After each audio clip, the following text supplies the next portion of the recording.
अब हम आपको कोरोना पर आज के 4 जरूरी अपडेट बताएंगे। पहला और सबसे जरूरी अपडेट यह है कि देश में कोरोना का जबरदस्त विस्फोट हो चुका है। भारत में 108 दिनों के बाद पिछले 24 घंटे में कोरोना के सबसे ज्यादा 37,379 मामले आए हैं। 25 दिसंबर को यह आंकड़ा लगभग 7,000 था, यानी पिछले 11 दिनों में 500% मामले बढ़ गए हैं। कोरोना से प्रभावित राज्यों में दिल्ली और महाराष्ट्र सबसे ऊपर है। दिल्ली में पिछले 24 घंटे में कोरोना के 5,481 मामले मिले हैं, जबकि 3 लोगों की इस बीमारी से मौत हो गई है। 25 दिसंबर को दिल्ली में सिर्फ 249 मरीज मिले थे, यानी दिल्ली में भी कोरोना के मामलों में 2200% का 2200% का उछाल आया है। और खतरे को देखते हुए दिल्ली में अब वीकेंड कर्फ्यू लागू कर दिया गया है। मुंबई में भी 10,000 से ज्यादा मामले एक दिन में मिले हैं। वीकेंड कर्फ्यू की बात करें तो यह कर्फ्यू शुक्रवार की रात 10 बजे से सोमवार सुबह 5 बजे तक प्रभावी रहेगा। दिल्ली में नाइट कर्फ्यू पहले से लागू है। इसके अलावा सरकार ने जरूरी सेवाओं को छोड़कर अब सभी सरकारी दफ्तरों में वर्क फ्रॉम होम को लागू कर दिया है, जबकि प्राइवेट दफ्तरों को 50% क्षमता के साथ काम करने का निर्देश दिया है। मेट्रो और बसों में सोशल डिस्टेंसिंग के लिए जो नियम लागू किए गए हैं, उन्हें लोगों की परेशानी की वजह से हटा लिया गया है। अब मेट्रो और बसें 100% क्षमता के साथ चलेंगी। हालांकि बिना मास्क के आप मेट्रो और बसों में सफर नहीं कर पाएंगे।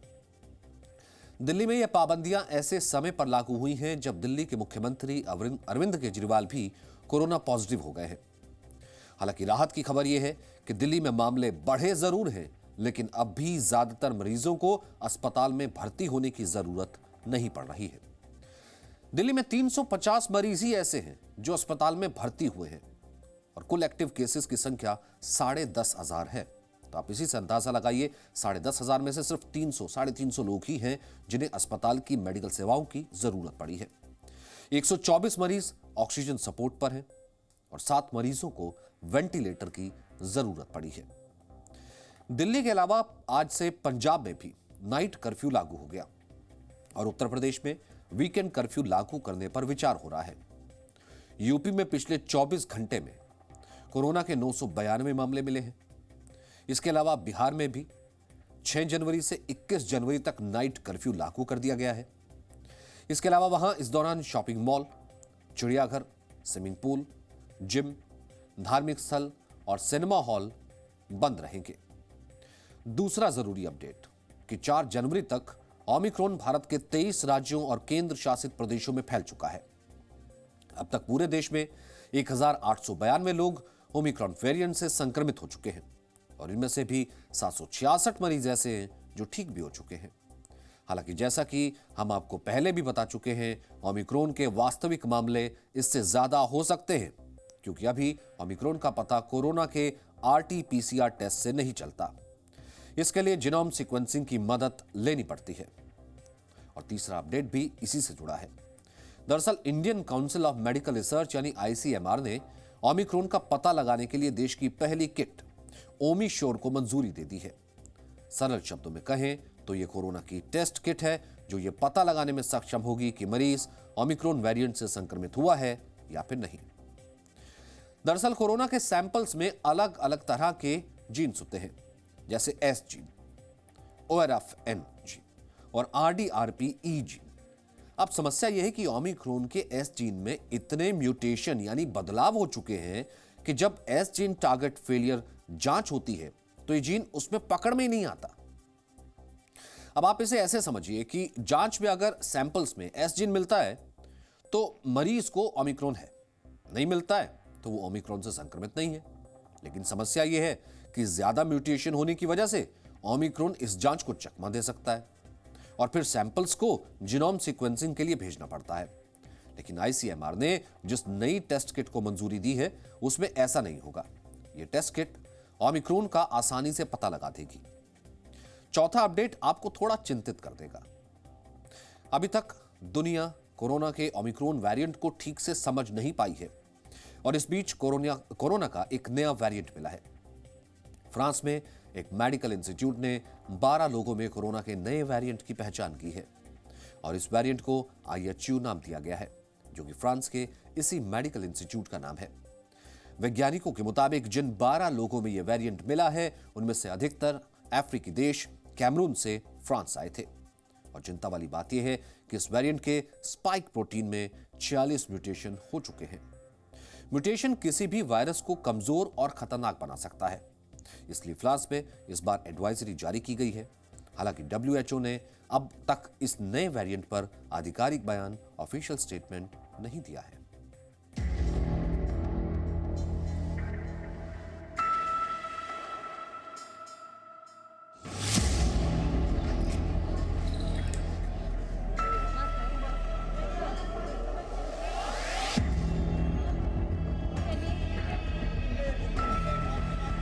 दिल्ली में और दिल्ली सहित पूरे देश में ओमिक्रॉन जो वायरस है, कोविड का वेरिएंट है, उसका ग्राफ लगातार बढ़ रहा है, उसके केसेस की संख्या लगातार बढ़ रही है। दिल्ली में सैटरडे और संडे को यानी वीकेंड्स पर अब कर्फ्यू रहेगा, तो लोगों से अपील है कि कर्फ्यू के दौरान बाहर ना निकलें।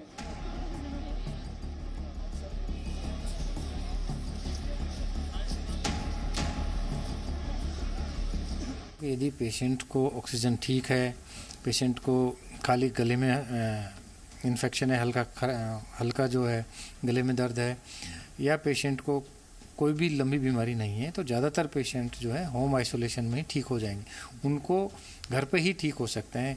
यदि थोड़ा आपको गले में खराश है तो आप स्टीम ले सकते हैं, आप संतुलित भोजन लीजिए। डेल्टा में 10 से 12 दिन में व्यक्ति ठीक होता था, रिकवर होता था, वहीं ओमिक्रॉन में 5 से 7 दिन में RT-PCR नेगेटिव हो जाता है। लक्षण 1 हफ्ते में ठीक हो रहे हैं ज़्यादातर पेशेंट्स।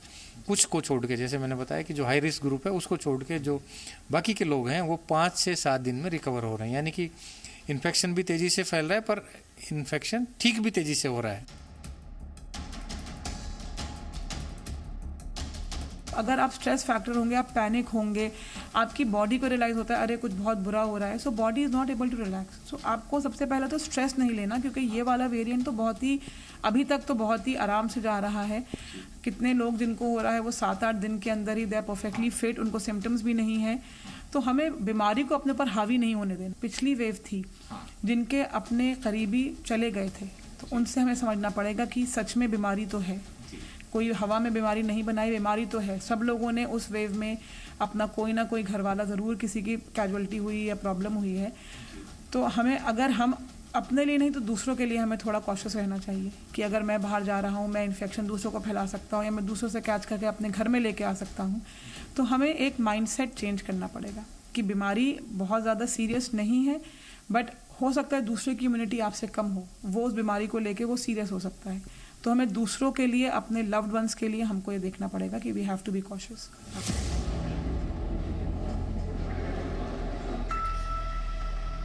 ये ठीक है, अभी तक हम जो देख रहे हैं वो यही है कि शॉर्ट लास्टिंग फीवर है, जल्दी रिकवरी हो रही है, पर इसको फॉर ग्रांटेड नहीं लेना है।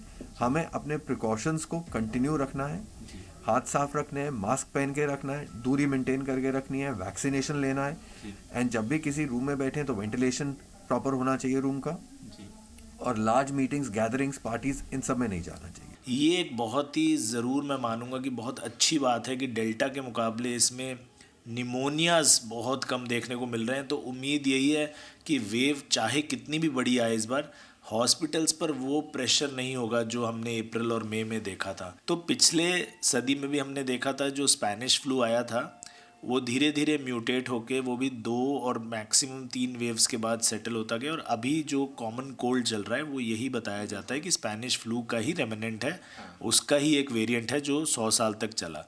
तो उम्मीद यही की जा रही है कि अब जो कोविड का ये नया रेमिनेंट वेरिएंट रह गया ओमिक्रॉन, या इससे आगे जो 1-2 और भी माइल्ड आएंगे, वो अब अगले 100 साल तक उनको और म्यूटेट करने की ज़रूरत नहीं पड़ेगी, क्योंकि वो चलते ही रहेंगे एज कॉमन कोल्ड, पूरी दुनिया में हर साल आते रहेंगे।